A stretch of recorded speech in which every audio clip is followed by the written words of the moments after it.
Hello and welcome to Tech Deals. Game performance review time, Call of Duty Black Ops 3. We are playing this game today on this Dell Inspiron 15 7000 series gaming laptop computer. I have previously reviewed this computer. Awesome machine. $800. Link is in the video description below. Wonderful, wonderful machine. Intel i5 4-core processor. It's a true 4-core, not two cores, 4 threads. It's 4 cores, 4 threads. Great CPU, 8 gigabytes of system RAM, 256 gigabyte solid state drive, wicked fast at loading Windows and everything else. Most importantly, it has a NVIDIA GeForce GTX 960M dedicated graphics card with 4 gigabytes of dedicated video memory. Big deal. Now, I've previously reviewed Call of Duty Black Ops 3 on some other machines. The most recent was an Asus laptop for about $500 and change. Great machine, but you got to make a lot of compromises to play games on it because it had integrated graphics. It had the graphics that was on the Intel chip, and you had to lower the quality, and it played, but you know, it wasn't all there. This is all here. I'm going to show you what we're set at. First of all, just hitting here, it says 70, but I'm going to come over to Options, Graphics, Full Screen, 1080p resolution, 1920 by 1080. Render resolution is 100%. Now, this is really important because in some of the other videos, I've had to show you have to lower the render resolution, the internal resolution it's rendering the game at, to get acceptable performance. Not here, 100% all the way. We come down here to max frames per second. I have that turned up so we can see how fast the game runs with our fraps counter here. Sync every frame, which is really VSync is turned off. I don't have to draw FPS because I've got that running. I'm going to come over to advanced just so you know what settings I'm running at. Texture quality high, texture filtering low, mesh quality high, shadow map quality low, dynamic shadows and subsurface scattering are off, order independent transparency is set to none, anti-aliasing is set to none, and ambient occlusion and motion blur are both disabled. Why? We're starting with this to see what the performance is. I'll come in here during gameplay and we'll make some changes, so we'll try several settings so you can get an idea of how the performance of this game works on this computer. We are underground shooting bad guys, and this is completely responsive. Oh, we are at 51, 52 frames per second, and it's beautiful. No issues whatsoever. Well, except I can't shoot through that for whatever reason. You'd think a machine gun could do that, but who cares?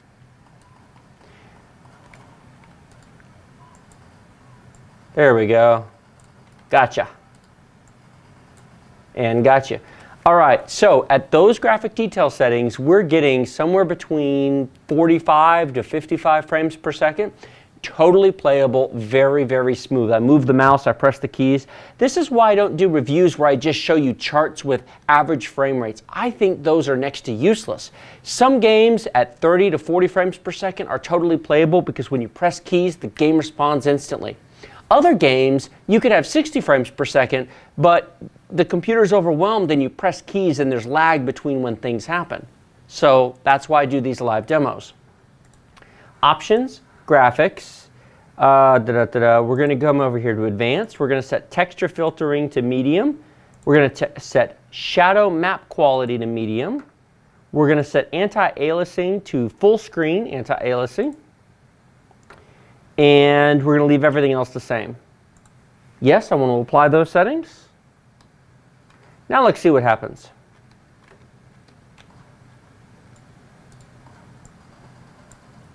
There we go. Got them. 50 frames a second. Now here's what's interesting about this. The performance of the game didn't change. It's nicer. The anti-aliasing really takes the jaggies off.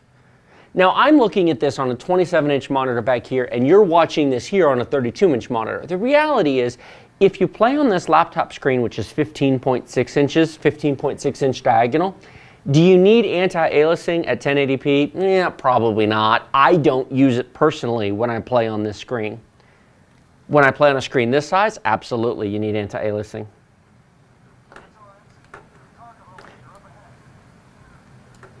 Where are you, bad guys? Show up. I need somebody else to shoot at. Did we get them all?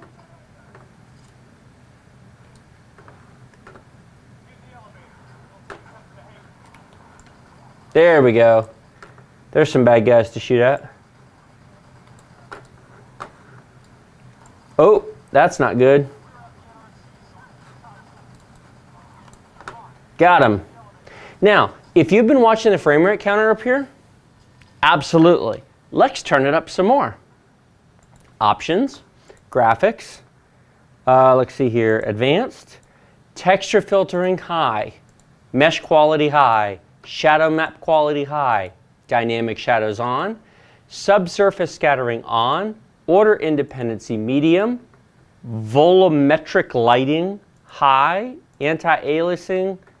Let's do, well, let's not turn it up all the way. That's just a bit ridiculous. We'll turn it to Filmetic SMAA1X. I'm actually not entirely sure what that is.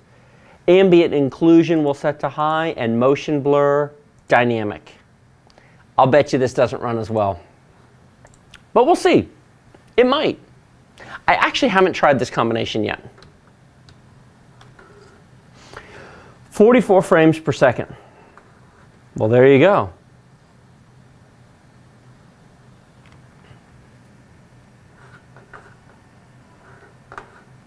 "45 frames per second. Here's what I will say. If you play this in story mode, you can absolutely adjust the settings to some level that you're happy with. Maybe you don't care about AA. That's really sharp anti-aliasing, by the way. That made a noticeable difference. Maybe you care, maybe you don't. The choice is entirely yours. Now, if you do online multiplayer in either Battlefield or Call of Duty, I mentioned in some of my other reviews that the integrated graphics really weren't enough to do that, and they're not, but in here they are. But when you're playing multiplayer, oftentimes you're going to want to bring the detail down a few notches, because what you really want is absolute performance when you're competing with real players online. When you're playing the story mode, frankly, the story mode is not that hard. Now, we're in a cutscene at the moment, even though we're in engine, which is why it's down at 30 frames a second. Let's go reload our ammo.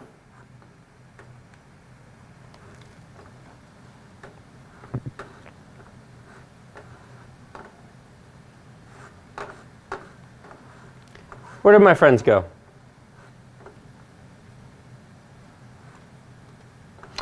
If we go to Options, Graphics, just for fun, let's do the reverse. We're going to set everything to low and see what happens.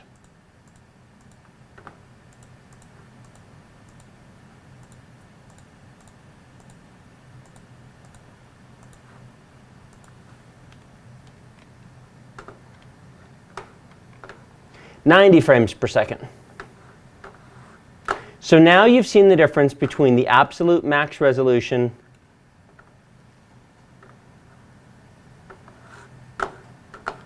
Oh, that's where I need to go. I don't need to do this anymore. So turning all the details all the way down, 90 frames per second, turn all the details to their absolute max, 45 frames a second. A nice sweet spot somewhere between medium and high on everything will give you, somewhere between 60 to 70 frames per second, and that's absolutely plenty. So will this computer play Call of Duty Black Ops 3 at high quality or better, at 60 frames per second or better? You betcha, absolutely. That is totally playable, very responsive to my key presses, which is very important in a first-person shooter. When you move the mouse, when you move your character, it's got to move right away. Did you like this video? Like it. Did you not? Well, that's okay. Remember to subscribe to my channel, the big red button down below the video. If you've already subscribed and it's not red, thank you very much. I appreciate it. Comments, questions, thoughts, feedback, suggestions? That's what the comment section below the video is for. Let me know what you think. Did you like this? Did you not like it? Do you want to see something else? Fire away. I appreciate you watching this video, and I will see you next time.